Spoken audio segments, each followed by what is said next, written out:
Now, most of us probably thought that the matter of advisor charging and taking advisor charges, facilitating them through financial products, was pretty much cast in stone.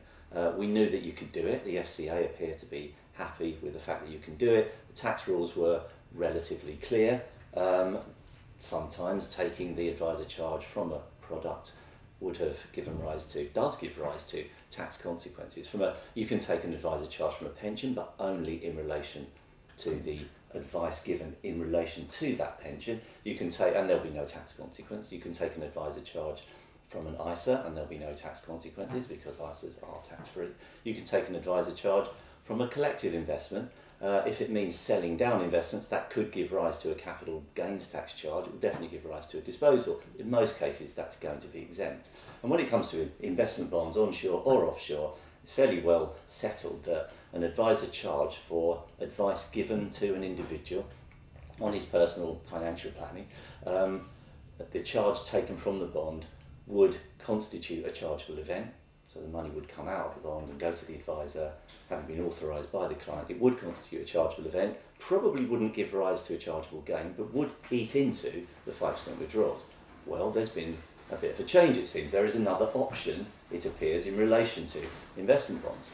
And it requires the changing of the interrelationship between the advisor, the client, and the insurance company, the product provider.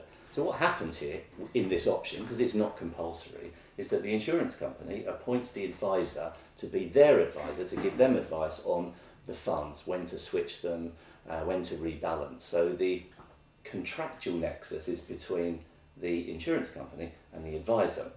So the charge that is made for that service is one paid by the insurance company to the advisor, so it doesn't eat into the 5%. HMRC have agreed this in principle, that is the case. So the advisor then has, in relation to the fund management part of what he does, no relationship with the client, except that the client is also appointed by the insurance company, I understand, as an agent of the insurance company. So when the advisor tells the client what's going on and takes instruction from the client, if that's the nature of their relationship, on which funds to invest in and whether to switch in or out of funds, then the information that the advisor gives to the client is receiving it as an agent of the life insurance company. So the client has nothing to pay for that, he's just receiving the information because he wants to hear it, but he is receiving it as an agent of the insurance company. So what we have here is the advisor appointed as the advisor to the life company pays the advisor for that service.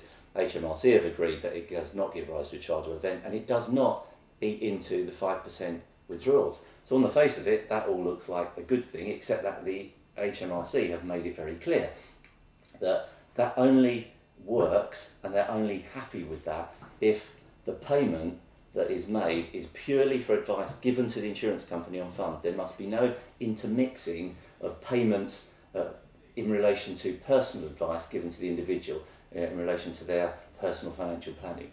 If there's any payment to be made for that, and there should be under advisor charging, that has to be paid for and accounted for separately. So if one does adopt this route of being appointed by the advisor, being appointed by the life company as the advisor to their funds, it's absolutely critical that very clear records are kept of what is done for the fee received by the insurance company, and an absolute clarity should be maintained that nothing that comes from the life insurance company is in any way paying for personal advice given to the client in relation to their personal financial circumstances. So it is an option, but one that needs to be thought about very carefully before it's adopted.